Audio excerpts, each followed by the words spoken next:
Hello, everybody. Welcome to the Trader Merlin Show. It is your Wednesday edition. It's going to be a great show today. Jorge says right at the beginning, he says, good morning, Merlin, or good afternoon, Merlin.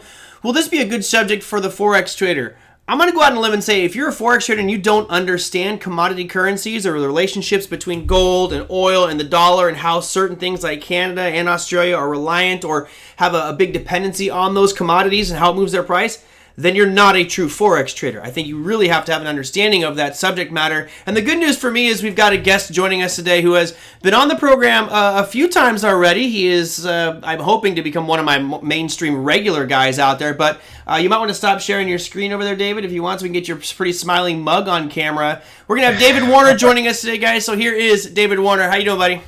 I'm doing well. Can you see me all right? Look at that. You're all shaved. You got your hair looks all nice and leave it to beaverish, dude. It's really nice and it's controlled. Thanks, man. Yeah, I got corona. I haven't got really a haircut in since this whole coronavirus thing started. So I think I'm just going to keep going with it. Wow, it looks very, very controlled and calm. Mine is just getting old. I'm just happy to have hair at this point, to be honest. Yeah, I know. Yeah. And the way my trades went this morning, I probably lost a few. But today was a horrible trading day for me. Maybe we'll talk about that one a little bit later on. Yeah, let's talk about it. Yeah, great. Yeah, let's talk about the pain. Bring my pain. Let's just bring it to the forefront. Guys, as I mentioned for Jorge's question, we're talking about commodity currencies, which, of course, if you know anything about it, it will dovetail into some gold, some silver analysis, and, of course, David Warner spends a lot of time in those markets. So, David, tell me a little bit about why you like to focus on those commodity currencies. I think it's important for anybody who's even considering Forex, and I know you have a good perspective on it. So why the commodity currencies, and why are they important? They move in a basket for the most part. Typically, when I say commodity currencies, I'm referring to the Australian dollar, New Zealand dollar, and Canadian dollar. And they typically move up and down together. And there's a little bit of a risk on, risk off element to them. So, it's not a perfect correlation. But if I see like the S&P 500 is up, I'm going to make assumptions that the Australian dollar, New Zealand dollar, and Canadian dollar are kind of moving in the same way. Probably Australian more than anything, but I like to trade a lot of momentum, and I watch what's going on in the stock market. And if I can see the S&P 500 is up, I can typically assume that Australian dollar, New Zealand dollar, Canadian dollar are following suit. They kind of move together. Now, do you use one of those more as a leading indicator? Or, because I know the one thing that we like to look for as traders, and it doesn't matter which asset class, but if I'm looking for, let's say, semiconductors, make it easy, and I'm looking at the 5 different semiconductor companies, and I know that the S&P's up, the Nasdaq's up, and semiconductors are up big, is it kind of like you're going through and trying to find out which one of those is looking the strongest or weakest, or is it just knowing that there's these tight correlations? Just knowing that there's a tight correlation. I'll share a screen and I'll show you what I'm talking about here. So hopefully you can see my chart now. This is the Australian dollar, Japanese yen. That's an X-rated website. I don't know if we should see that. Oh, never mind. Just kidding. There you go. So Aussie JP yen. Got it. Okay. So the candles are the Australian Japanese yen, and the red line is the S&P 500. And as you can see, the kind of when one's going down, another one's going down, and one's going up, the other one's going up. So it's just kind of like if you're a Forex trader, and you can essentially trade the S&P 500 by using the Australian Japanese yen and just assume that they're going to follow each other. Do you, as I'm watching the kind of correlations there, it's interesting to me. Does relative strength play into this for you at all? No, it's really how I play it is really just a price by price. So I'm going to change this actually to Australia AUD USD actually real quick here. Okay. And I'm going to get rid of this overlap. But typically, for the markets, and I know I've been on here before, and anybody that's seen me, I'm kind of like I'm a price to price, type trader. I try to keep it trading as simple as I possibly can. So there's certain price points that I'm kind of always looking at. So here's like basically 70 cents. I look at the market 250 pips at a time. So here is like, excuse me.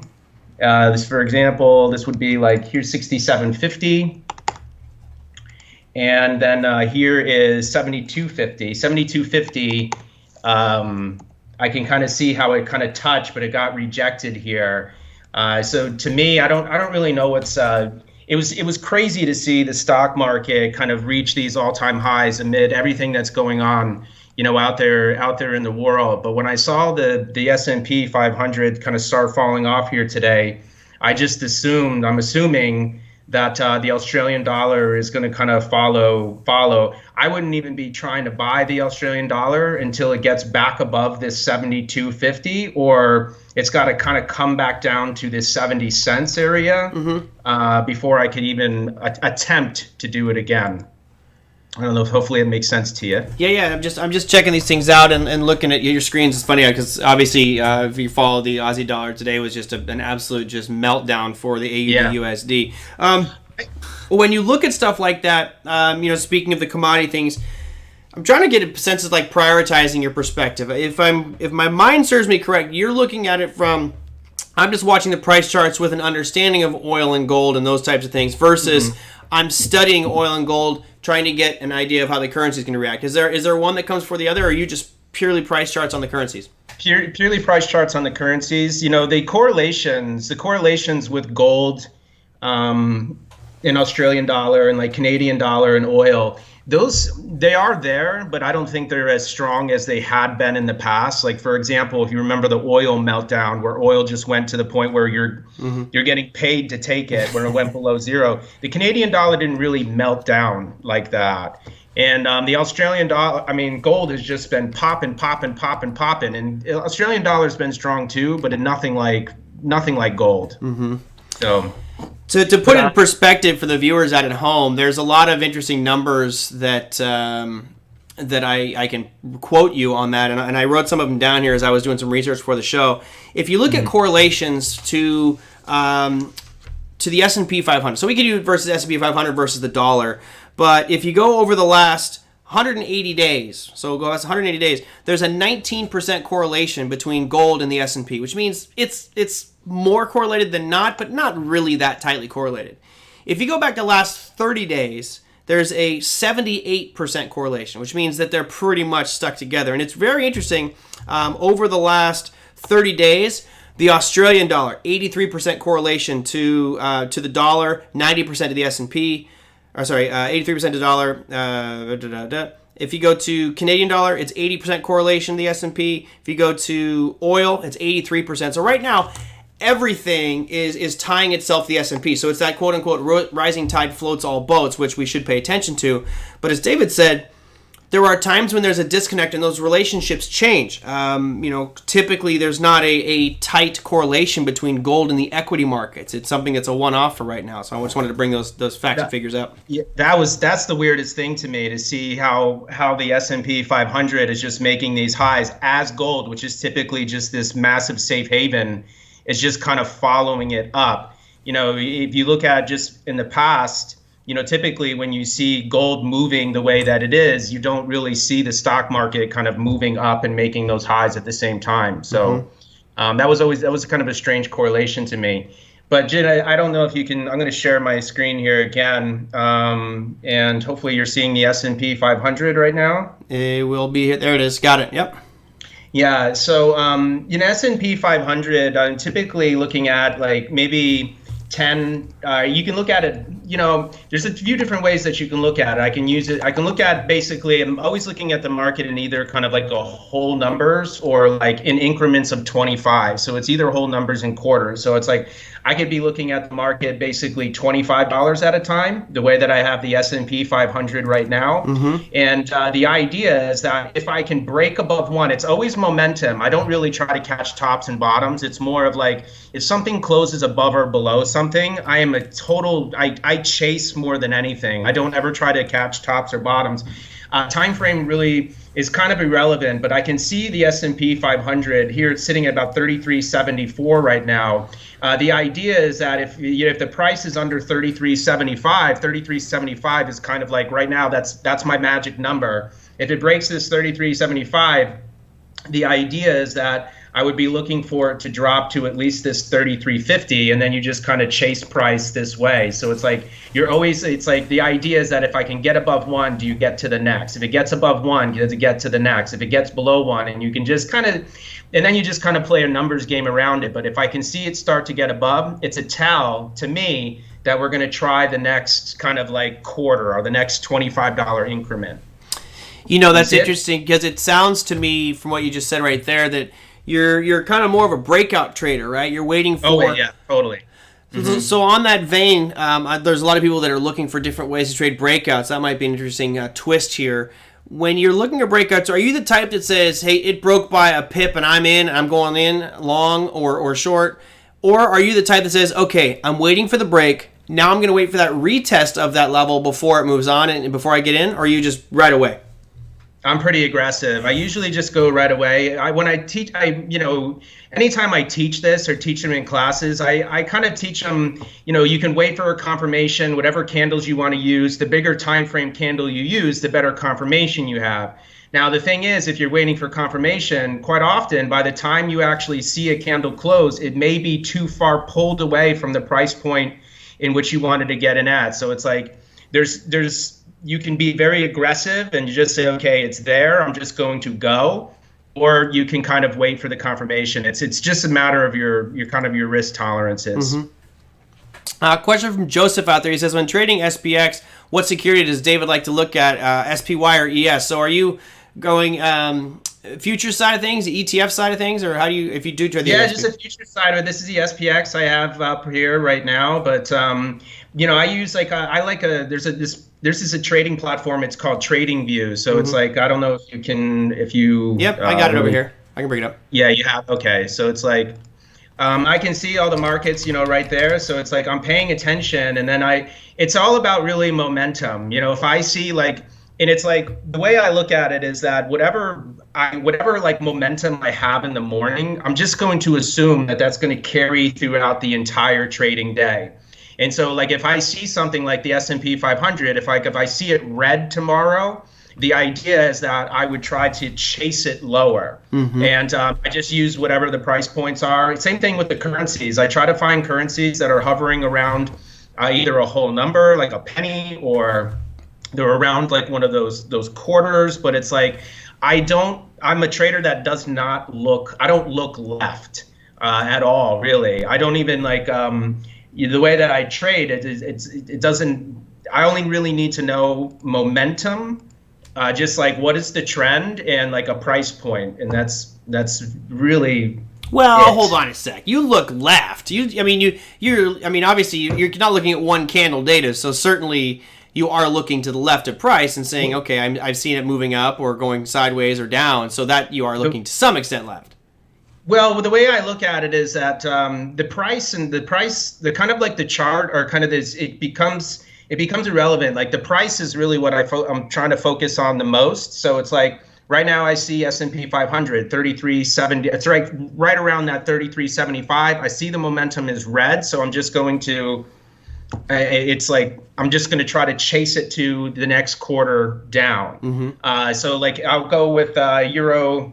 I'm going to go to say, I think someone asked about the euro dollar. Yep. Did you mention that? Okay. So we haven't gone over it yet, but I'll show that one in a sec. Yeah. Okay.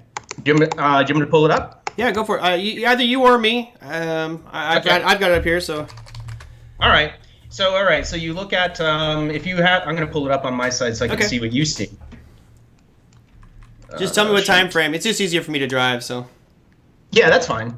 So the time frame is you can do it on an hourly chart, you can do it on a 4-hour, but the way I would be looking at the euro right now, like I'm overall, I would say I'm pretty bullish on the euro, but the euro has moved so fast so far. You just kind of see the S&P kind of teeter a little bit. So I wouldn't be surprised if we see a little bit more correction in the euro dollar.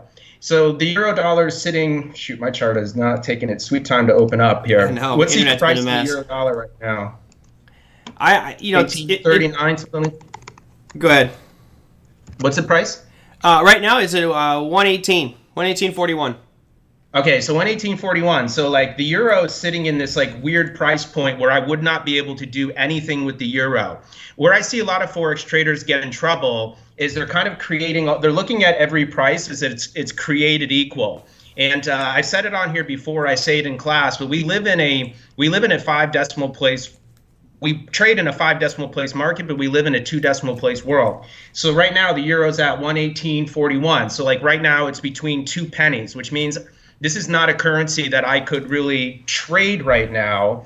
Before I would even really focus or even look at the euro, it would have to kind of hit that price point of 118. And then I would try to figure out, do I want to go long or short at this penny, or it has to get back up to 119. And then it just plays, and I'm just playing a momentum game. So if right now I can see the euro for the day is down. If it continues to move in this direction, it hits that price point of 118 and is still kind of in that negative trend, I'm just going to assume, I don't have a crystal ball, that we're going to go from 118, and then I would try to ride that down to at least 117, and it's just kind of chasing the market either a penny at a time or a quarter at a time. But it's either right now the way that the euro is, it looks a little heavy.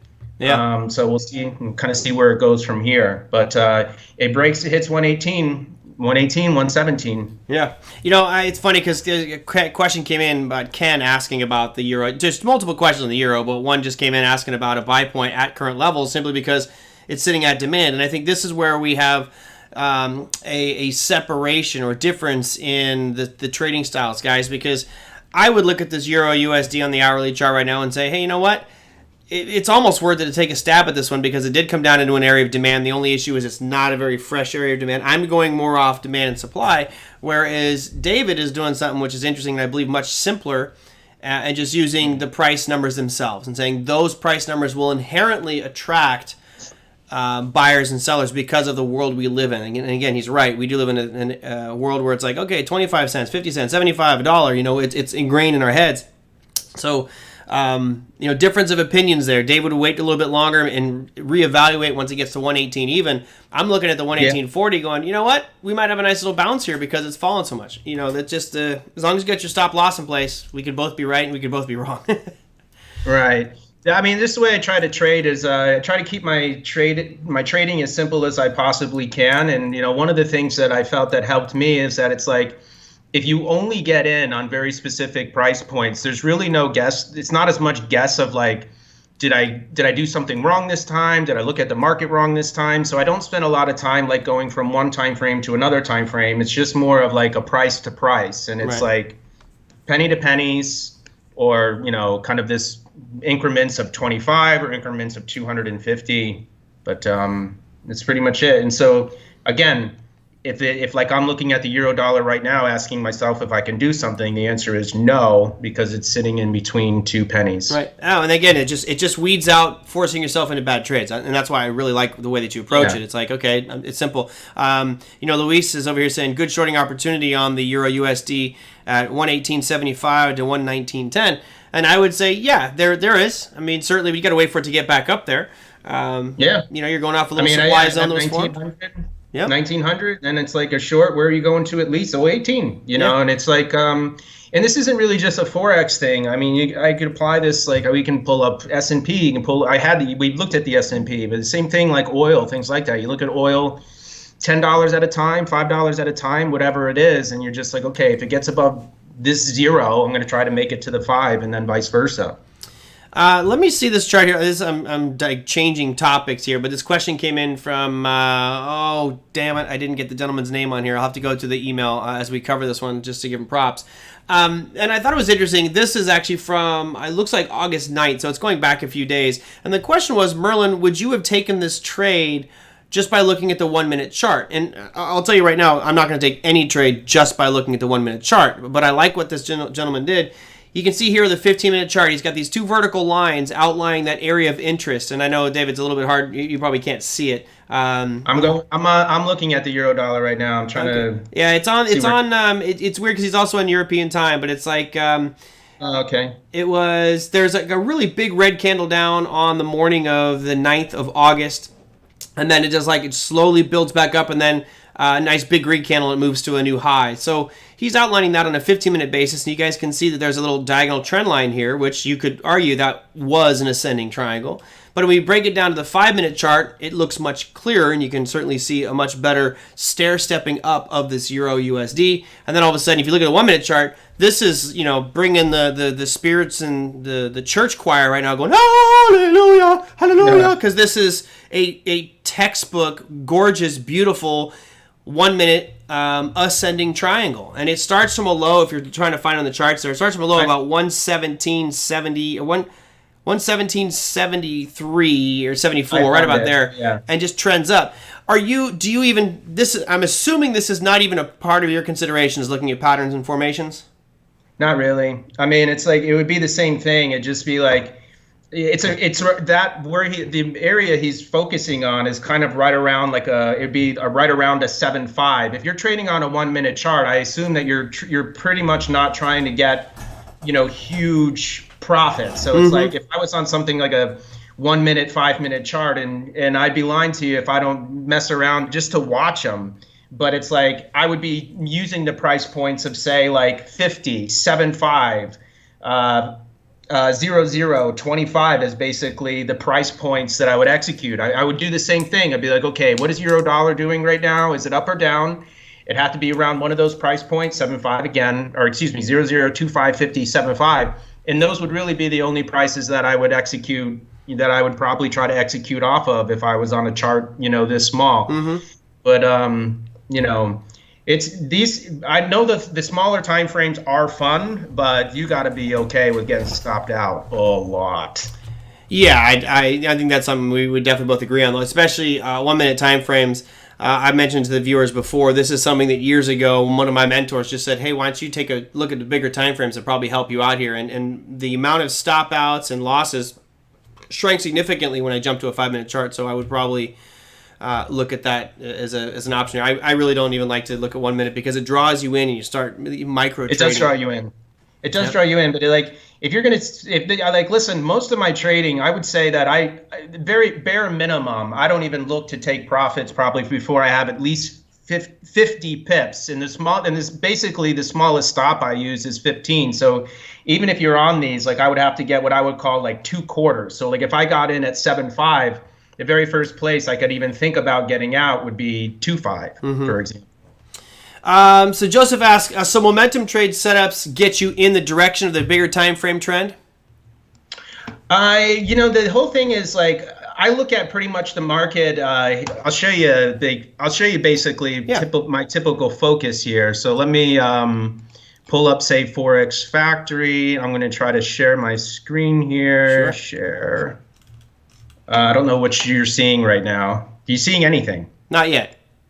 Okay. And I'll pull it over here. We'll be seeing it shortly, I hope. Yeah. Can you see it now, Forex Factory? No, you got to hit share screen. Sorry. It's that old share screen button. Does it every time. Every time. How about now? Not yet. Jeez.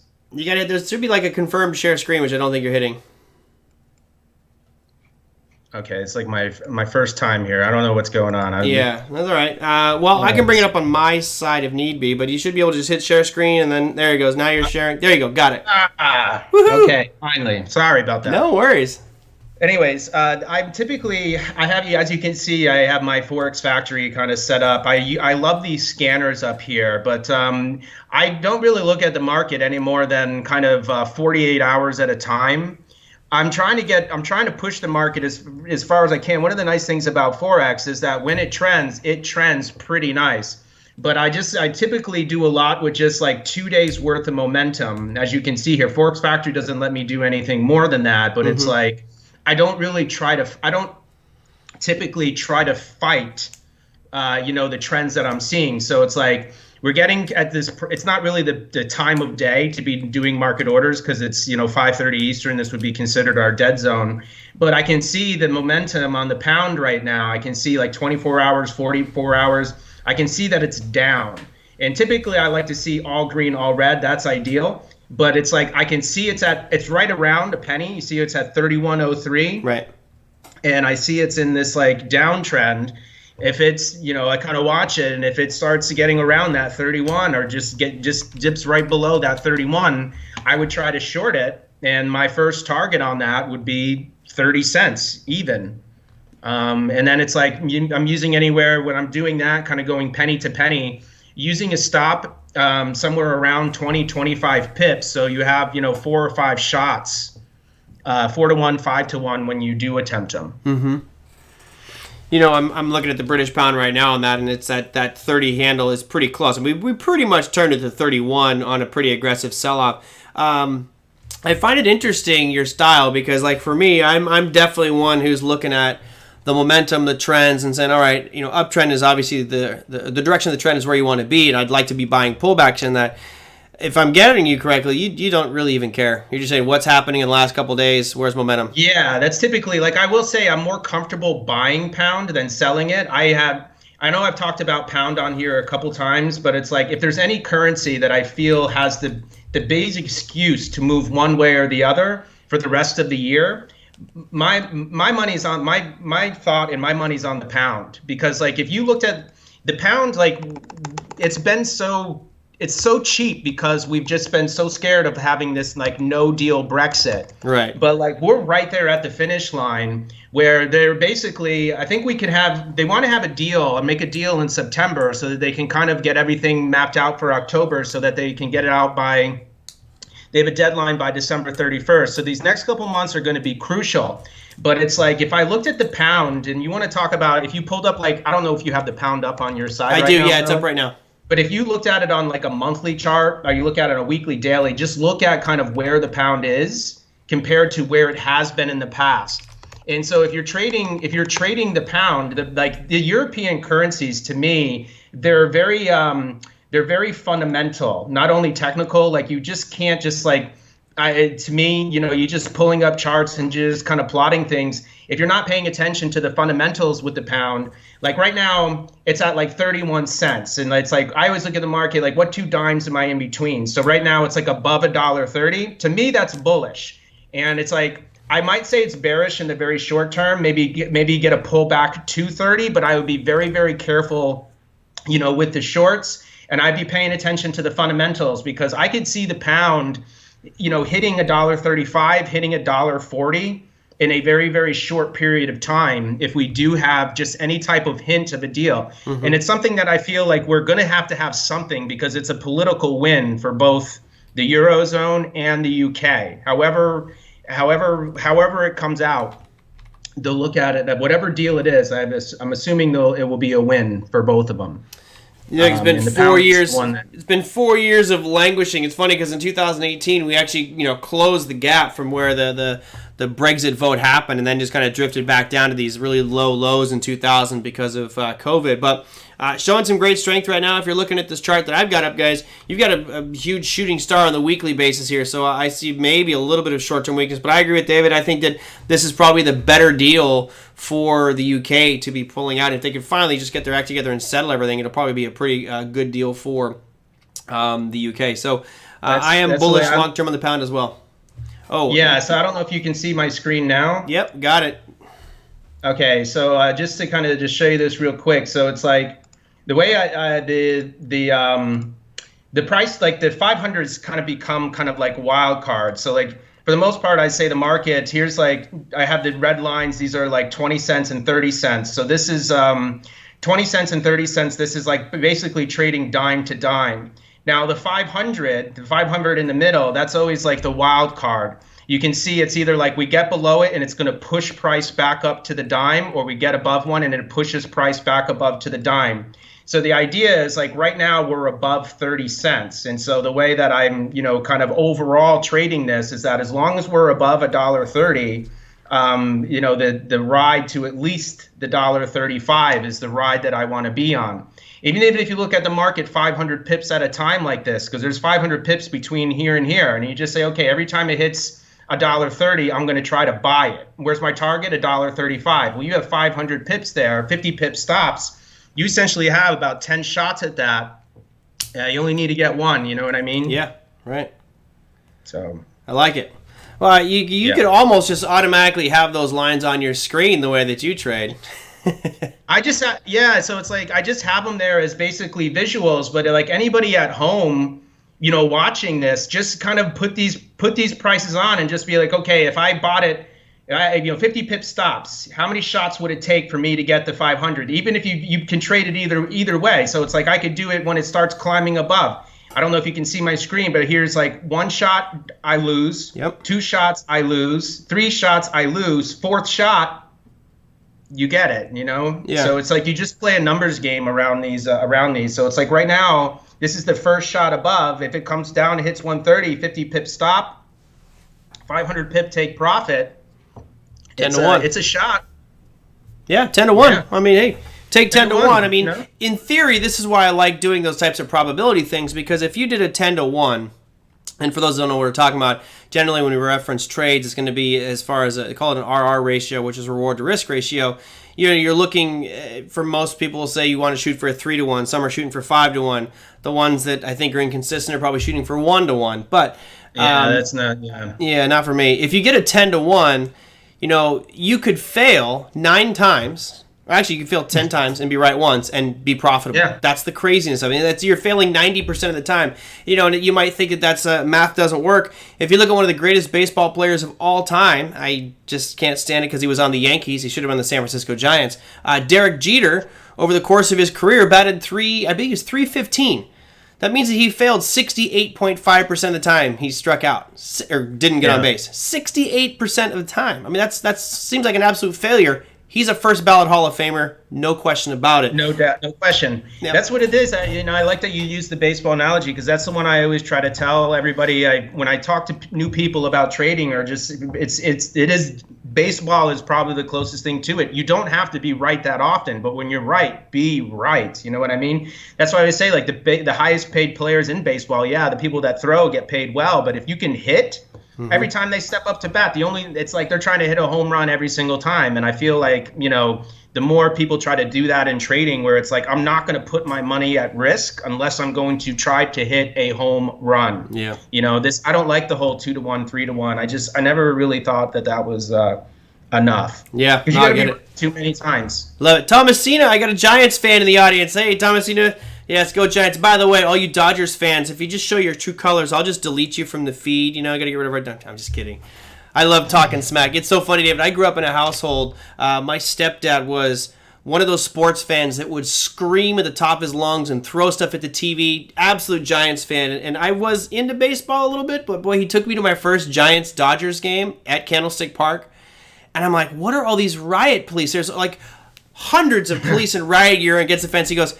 Just watch. And I mean, it was an absolutely crazy event. And even though I could say I have no ill will against the Dodgers, inside I know I've been ingrained to hate the Dodgers. Anyway, 2 things. Joseph says, is that a peace sign on your bookshelf? No, that's actually, I believe that's the Rock On. That's this one. So there's a couple things you don't want to do, guys. Oh, yeah. If you're at a rock show, this means I want to rock, right? It's like a party sign. But if you take it, and I apologize to all my Italian friends out there, if you do this and you point it at someone like that, it's a very, very negative thing to do in Italy. So don't ever do that to somebody, to a gentleman in Italy. You'll probably get in a fist fight for that one. All right, now that we've gone through some cultural languages, we'll go back to one more thing here. Luis says, so David, based on your GBP USD perspective, you're buying at 1.3075 and 1.3030? I usually just typically go on like the dime. I mean, 30.75, if I'm watching it, I'd have to like kind of sit there and watch it, but I wouldn't try to catch the bottom. One of the things the biggest change that I think I made to my trading since this whole coronavirus thing happened is that I don't use sets anymore. I don't have any outstanding orders. It's just like the markets, they have no idea, like, what is the Fed going to say? What's going on with the vaccine? What's going on with trade relations? And you can have some of the most beautiful zones in the world, and then it's just like cut right through. So the biggest change I made is that I always have to be sitting there, and it's like I'm doing confirmation or I'm doing market orders. And it's just, so like, I don't know what price is going to do at 30.75, but like I get around those big hold numbers, like, 000, which would be like $1.30, 250, 500, 750. Then I may try to catch some tops or bottoms. I caught I did do Australian USD. Like I sold it right there at 72.50. I don't know if you have that, you want to pull that one up again, but it's like it got to like the 250, and I'm just like, okay. I was all ready, and I got on Twitter and I tried to call a top, and it just didn't work. I'm like, is this it? Is this where we're going to go to? Let me see. Can you see my screen? Yeah, I do. There it is. Yep, on the AUD. Yeah, so Australia USD. So it's like I could see some of these commodity currencies, I could just see us move into just some like weird range bound, trading from now until the end of the year. I just think there's going to be so much uncertainty, and I don't think like the market really knows where it's going to want to go. I'm kind of nervous about the S&P 500. Like I could see the S&P 500 dipping lower. I can see like your Australian USD getting down to maybe at least this 70 cents. I thought we were going to do that, but I could see the Australian dollar like in a range between 70, and the top of the range would be like 75 cents. But it's just like it's moved up. Look, we went all the way from 55 cents basically all the way up to 72.50, and we haven't really had a lot of pullbacks. But I can see like right here around to 70 cents and 72.50. You can see that this is just kind of a very rangy, area. So I could see it kind of coming and hitting the 70 cents again. I don't have a crystal ball, but that's the way I'm playing it. If you can see it. Yeah, I got it. I'm just reading through some of the comments here. Joseph says, did David major in math or statistics? Is he right brain or left? It seems like he's very successful. Well, one of the things that I think makes David successful, and was why I want him on the show, is there's a systematicness to the way he trades. There's a simplicity to it. Yeah. And I've had some new people join this feed recently who have taken or sent in questions that are so complex and they're just so over the top that I almost don't want to answer them on the air, but I do generally just to help simplify, because we keep layering things on and on and on, and people want to know about all these crazy indicators and factors, and show me weighted volume average price and show me the shaken oscillator, all this stuff, when really the only thing that matters is price. And I think when you look at what David does, he simplifies it down to its absolute core. Not only is it just price, but it's tying current price to what we live in. And he said at the very beginning, we live in a society we think about everything in currency, right? Why do companies sell things at $12.99 as opposed to $13? Because our brain goes, oh, it's not $13. It's a penny less, but we'll buy it at $12.99, not $13. So these types of things, we have to incorporate into trading as well. And I think that's why this style works. It's not that David is some savant in calculus or statistics. It's just you identify how things move, you boil it down to its most basic fundamental pieces, and you go with it. Yeah, and you can do the same thing. You can get 10-to-1s out of these too. So right now, if you're still looking at my screen, there's 250 pips between these price points. If you're just like, I'm going to try these, you go from one price point to the next price point. It doesn't matter how long it takes to get there. But you just, around those price points, you can just hit buy or sell with like a 25 pip stop, aiming for the next price point. I got 250 points in between here. You're just doing it 25 pips at a time. It's, again, you just play it's a numbers game. Right. But it's just like, I like to be there around those prices. You can set alarms around those prices, but I typically don't do a lot of sets. Yeah, that's cool. Hey, and there's nothing wrong with that. I think it is important to understand that, guys. The reason, if you take Online Trading Academy's courses, there is discipline, there's rules, and there's structure. And one of the things we focus on is sets, which is, make sure you have your stop, your entry, and your target. I know a lot of traders who are successful that don't do that. The reason that it's ingrained and forced on you, literally forced on you in class, is because you need to have those considerations and you need to be thinking about that as you make your trades. As you get more experience and better at it, you might not have to have all those pieces, but most people, every time you open a trade, you should have a stop loss in place. Yeah, absolutely. Tell me about your signature series. I know you're doing a signature series for Online Trading Academy. What's that include? And Yeah, it's next week. So I do a 3-day signature class. Everything is, the whole class is built around price, like a price-based trading system. A lot of it's just a snap. I just gave you a snapshot of basically what a lot of that class is. It's 3 full days. And then I do a companion sessions where I'm online. So I'm like teaching you the system, and then every single week I do a companion session in the evenings where it's like, okay, now we're going to try to put this price system to test. Where are the opportunities, right now? It's recorded, so it's something that you get a recording for 30 days just to kind of learn the system. There's an ebook, built to the class as well. So I haven't actually. I'm doing the companion session actually this evening. The companion sessions are only for the people that have taken the signature class. Nice. They all know the common language. All right, and if you want more information, guys, you can just, you just go to tradingacademy.com and find it there? Yeah, tradingacademy.com. You can look at your calendar, because I do a signature showcase every once in a while, too. I actually have one tomorrow that's kind of built around price system.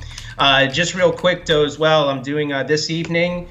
I'm going to, I know you've been on Josh's show a couple times, or Josh has been on your show. I've been on his show. He hasn't been on mine yet. I have to arrange that one. Yeah. So, anyways, we're going to be doing something on YouTube this evening. It's going to be our first time, but it's called Forex Daily Dimes. So if you just go to YouTube and look for Forex Daily Dimes, you can subscribe to that. But I don't know how often we're going to do it. Try to do it often. But it's just going to be what's going on in the markets and everything. As well, but that's going to be at 9:30 Eastern tonight. Awesome. Yes. All right, man. Anything else exciting in your world? I know you recently moved. You're back in downtown New York, right? I'm in Williamsburg, which is the center of the universe. It is the coolest, hippest spot, I think, in the United States. Do you have to ride a horse to get around town? I hear Williamsburg, and I just think you should be, the Redcoats are coming. The Redcoats. It's like a hipster part of Brooklyn, man. I feel like I'm just going to wake up tomorrow with sleeve tattoos. It's that sweet. hip. Leather chaps and your beard back. You're all set. Yeah, but I'm still trying to put this place together. It's kind of halfway put together. It's I'm still moving in, so that's why some of my walls are still a little bare. But next time I'm on your show, it's going to look like Bennigan's behind me. There's going to be so much stuff on the wall. Sweet. Looking forward to it. All right, David. Well, thank you so much. I appreciate you taking the time. Congrats on your move, and I hope your signature series goes very well, or your class goes well in the next couple of days. Thanks, man. Appreciate it. All right, thanks, David. Take care. Take care. Guys, that was David Warner coming live from New York. He's I like having. I'm hoping you guys appreciate it, because there's so many different trading styles. The way that I trade is not the way that David trades, and there's no tension or animosity or anything against his style. It's just slightly different. I actually like it because it has this extreme simplicity to it. I think it's fantastic, and I do appreciate him sharing that with you. Again, if you guys want no more information, you can go for his signature series. That's at tradingacademy.com. That's Online Trading Academy. You can find out locations. Just click on locations, find out which one's closest to you, and it'll get you more information about signing up for that signature series. I'm not sure if there's prerequisites for that. Usually there is, like core strategy or something, but you have to find out. Yes. Oh, sorry, I was reading Big Ev's question. I'll have to get to that one in just a second. That was my bad losing trade today. So, David Warner was our guest today. Tomorrow, we are going to have Bob Dunn on the program. It's funny, I always get the question about pre-market trading levels and their validity, and I don't think I've asked Bob that, so I'm going to ask him that one on tomorrow's show. If you guys have something you want me to talk about with Bob Dunn on tomorrow's show, let me know. Send it on in at tradermerlin.com. You can just send it in there. It's easy. You can email me at Merlin at, I think it's, is it Merlin at Trader? Yeah, Merlin at Trader Merlin, or Merlin, Trader Merlin at Gmail. Gosh, I can't even remember all the damn emails. Trader Merlin at Gmail is the way you can send in questions there. TraderMerlin.com, or put them down below the videos there. Let's see. No, David's not leaving OTA and starting his own. He'll be with them for a while. Let's see, what else? Big Ed says, how about Target today? Up 13%, Nvidia down 2%. Yeah, that one got me. I actually was trading the opening range, and it popped its head up against its high on Target today, and it just felt like it was rolling over. S&P started to roll over. I'm like, you've gapped up huge. You're already up so much, and ended up opening up a short position. And it was bizarre because the volume on Target really wasn't that high. I mean, it's higher than normal because of earnings, but all of a sudden, as it was popping up against that high. I got my stop loss, a mental stop loss at this point, because I don't like to use automated ones when I'm day trading. And all of a sudden, this big order came in, big volume, and it just ripped. This big spike right up through all-time highs. And as soon as I saw that, I'm like, oh, crap. Tried to do a market, buy to cover. And, of course, at that moment, it got just horrible slippage. So what ended up being, should have been a $500 loss, ended up being $900 for me. So I was pretty pissed off today, as you can tell by my attitude. I'm a little bit mean today, and I'm not happy about my trade today, but we'll get it back on another day. That's no problem. Let's see. What else we got? What was the YouTube channel? I don't remember the YouTube channel, Lewis. You have to go back and check it. Sorry. I can't remember that one. What else do I got? Oh, so Kevin says prerequisite is Forex. Well, there you go. No, Target was not a good short today. And, it's funny because I'm not so concerned that they blew out estimates. And by the way, let me just share that with you guys. I'll show you the earnings calendar here and other information. Bear with me as my mouse is still broken, so I'm trying to figure out how to fix this bad boy. Here is what happened on the economic front today. So a couple things happened on the economic front today. For the U.S., it was really about crude oil inventories. Nothing big out of the FOMC meeting minutes. If you look at the earnings calendar, though, you had NVIDIA reported earnings. Okay, NVIDIA, basically everything, this is exactly what we anticipated. I don't think anybody expected any surprises here. You had NVIDIA blowout earnings. You had Target blowout earnings. You had Lowe's crush earnings. And then TJ Maxx missed earnings badly. Now, Target was expected to come out with a $1.64 per share. They came out at $3.38. No surprise there, simply because they've been allowed to stay open, right? Target has been just there's lines out in front of all the Targets out by me. So no surprise that they beat earnings. I just felt it had been a bit overdone. Check out TGT. Here's Target today. This is the weekly, right? And there's no argument that it should be rallying. Obviously, it looks great. But there is what happened. And this morning, it gapped up. It rallied a little bit. I think my short, I can't remember my exact short number. I think it was at 151. I can show you in a 5-minute. Actually, we'll go 1 minute. Why not just break it down into small time frames? Here's your 1 minute time frame, and I'll go to 6:30. And that's bizarre. This didn't show up on my my morning one. It may have been right in here. I think I was short right in here, in this one wick candle. You see this small little candle. It doesn't look like much, but when you got 1,000 shares, it's a lot. So I was short 1,000 shares at this point.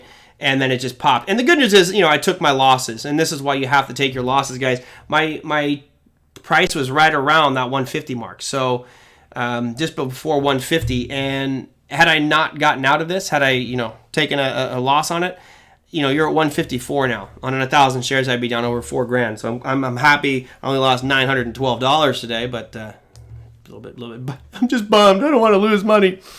Yes, NVIDIA was another one I was keeping an eye on. The tough part with both of these is they didn't have, let me change it to 5 minute, they don't have any overhead supply levels, right? So you look at NVIDIA really looked weird today on its earnings announcement. So here is how it traded for the session. This is actually the last couple of days on a 5 minute basis. I'll make it so you just see today. This is just today. Showing a lot of weakness, but then watch what happens when I throw on your 24-hour time frame and you see their earnings announcement. It's dropping even further. But it was a huge swing in that 5 minute window when they reported earnings, where it fell from about 487, reached a high of almost 500, and now it's back at 477. So crazy swings out there. Yes, Joseph says it. You're right. It's almost anything that has an online or .com on it is doing better than a physical retailer. And again, my big concern, I was talking about this with Tilly the other day, is I'm just really curious. There's a lot of little mom and pop restaurants that I like here in Southern California that I just don't see them making it yet. It's very innovative. I don't know if it's happening in your cities as well. There's a couple restaurants here where they had big parking lots, and some parts of Southern California parking lots aren't that easy to come by. There's one in particular in Newport Beach called the Helmsman. It's an ale house, and all the other places there's no parking. There's no place to put people.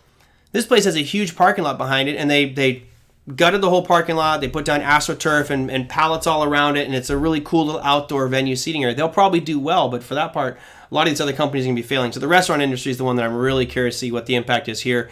We're also seeing a lot of those kind of knick-knack retail stores disappear as well, but it's just what it is. Any thoughts about VXX? I'm not a fan of those leverage instruments. Obviously, anything on the VIX is fine. But VXX, all these derivatives of VIX, I'm not a big fan of. It's just a matter of personal preference. There's a lot of people like them and trade them. I'm not a fan of the leverage derivative stuff. So, there you go. Woohoo, good. I'm happy, Big Eb. Open it up. Let's get more open, Just be careful. Wear your mask, so be considerate. We don't want to spread it if we got it, or don't want to get it if someone else has got it. But, damn it, open up the economy again.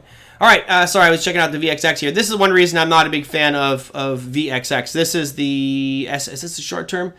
Yeah, this is the short term VIX. And you can see there's a time decay factor to these ones, right? It's just been slowly drifting down. So if you're going to hold this thing for long term, then you are looking at basically throwing money away because it's going to slowly drift down. If you get big volatile moves, yes, it's nice, but I would just go trade the VIX. Okay, let's see. Let's go to economic calendar for tomorrow. We're almost done for today. That was your earnings calendar. Why are you not working? My mouse is a mess. I'm going to have to buy a new one. All right, so that's today's. Tomorrow's isn't that great. There are some nice announcements coming out for the U.S. You have on the economic calendar highlighted in red there. Remember earlier on Monday we had the Empire State Manufacturing Index, which came out a lot worse than what their expectations were. So I'm expecting also the Philly Fed Manufacturing Index numbers to come out poorly as well. The previous number was 24.1. They're expecting 21. My guess is you'll probably come out at like 17 to 15 to 17.